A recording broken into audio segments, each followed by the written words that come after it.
He couldn't help himself. He had to start talking about the fastest in the world, or the best in the world, or the best in Europe at least, or the fastest in Europe. He couldn't help himself. Partly, of course, because everything else he'd touched had turned to sugar. He had to try and pin everything on this. PMQs, at one point, Keir Starmer had asked him what the weather was like, and Boris Johnson would reply, fastest vaccine rollouts in Europe.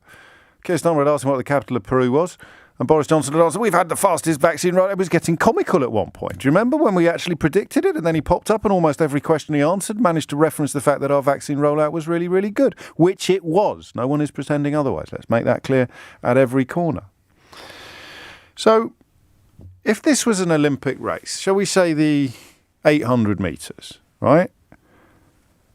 We came out of the blocks first. I like the 800 metres because it's in between a middle distance and a sprint, isn't it? And as time goes by, you know, it seems almost to be closer to the 400 now than it is to the 1500. That's not an open debate, by the way. Don't at me with your views on the comparative qualities of the 400, the 800 and the 1500. But I'm going for the 800 metres. And we were streets ahead of everybody else after the starting pistol was fired.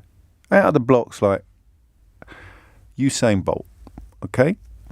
That might prove to be quite a useful choice of example, actually. And then, after 200 metres, 300 metres, 400 metres, after the first lap, we are still really streaking ahead. We're hot favourites for the gold medal. And you look over your shoulder, and there are some other countries behind you, but we are still looking good, pacing it nicely, well placed. We got back onto the inside lane, cut across at the end of the first lap. Everything's going swimmingly. A little bit of jostling in third and fourth doesn't concern us. We're way ahead.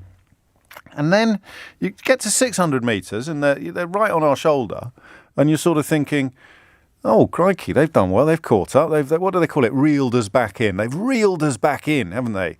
But we'll be okay because, we came out like greased lightning. We just need to find that gear again. We just need to put the old pedal to the metal. And we're off.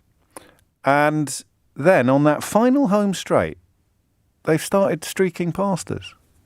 And all I want to know today is why. It's a shame in the sense that it's deprived the Prime Minister of the one thing he could portray as a win, but it was a shame that we ever started talking about it in the context of wins, and that sadly is down to Brexit, of course. He had to try to portray it as something that was a result of that ridiculous decision taken in 2016. We now know that it wasn't. We now know that membership of the European Union had absolutely nothing to do with our freedom to pursue an independent vaccine procurement policy. That's a matter of record, not opinion. It's a matter of fact, not a view. And we also know, of course, that when we were undertaking the epically successful procurement process, it was during the transition period. So we were still subject to all of the rules and regulations that come with EU membership. But that doesn't matter. Let him have his moment in the sun. I want to know what happened to the sun. I genuinely will take any answers on this. The obvious, the less obvious, perhaps not the tinfoil hat. We'll see how things go. But why have we slowed down? And it must be linked, mustn't it? I said I was going to start the programme by doing a bit of knitting today. It must also be linked.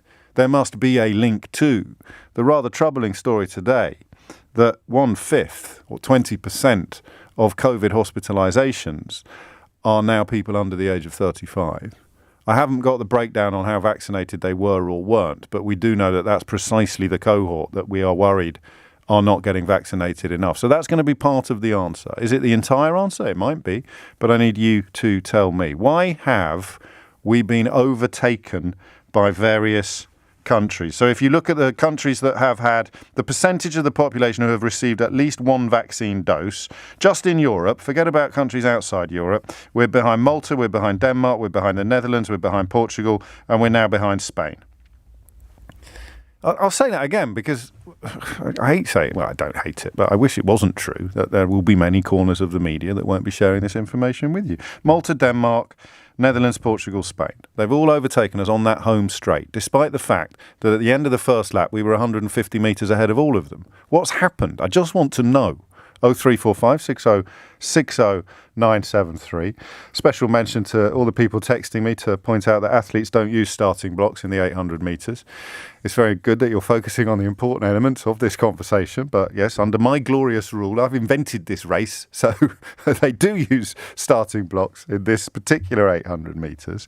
How have we been overtaken in the home straight by countries that we were streets ahead of for the entire first lap? 0345 60 973. And then if you look at the other measure, the fully vaccinated, as opposed to the percentage of the population that have had just one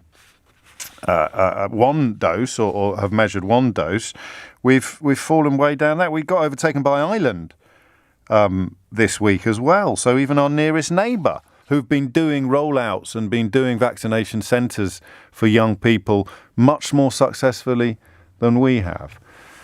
And that's it. And listen, it's going to be hard to conduct this conversation without pointing at least one finger at the Prime Minister or the government, isn't it? Because you can't take the credit for the success and then somehow avoid responsibility when that success begins to diminish. But we've still done pretty well. Let's not make any bones about that. Boris Johnson elected to turn it into a beauty contest. He chose to spend pretty much every PMQs wanging on about how much better we were doing than other countries. And now we're not. And it is important to understand why, not least because that is the first step towards fixing it or reversing the direction of traffic. So, we started the race in first place. When the bell rang for the final lap, we were 200 metres ahead of everybody else. On the home straight, they are flying and continue to fly past us. And I want to know why.